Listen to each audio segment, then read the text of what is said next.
if you're not forgiving other people for their flaws, then very quickly you begin to apply that to yourself as well.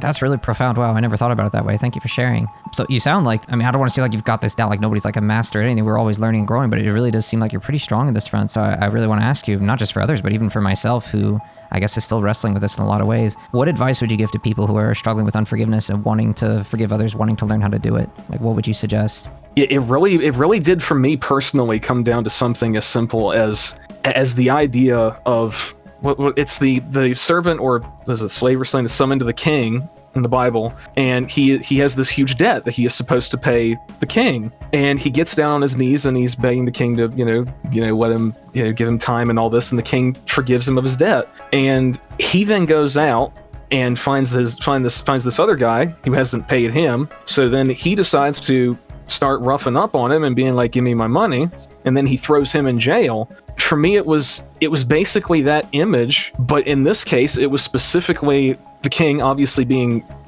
God, and then me being the one coming there and being like, oh, please forgive me of all this and all that. Basically going out and then, getting angry at my mom and all these other people. It was a case where that whole thing just, it's so just, there's no real nicer way of putting it. It's just so selfish. It really is just so selfish, and it really does just begin to rot away at the soul, just holding on to that kind of stuff. Yeah, that makes sense. And yeah, that is a very powerful parable, the 10,000 talents one. I love that one. And kind of my takeaway from that is nobody is ever going to be able to wrong us as badly or even close to as badly as we wrong God. Like, what we have done against God is way worse than anybody could ever hope to wrong us. So what right do we have to not forgive others after how God has forgiven us so much? It is, like you said, it's very selfish, it's insulting, it's wrong.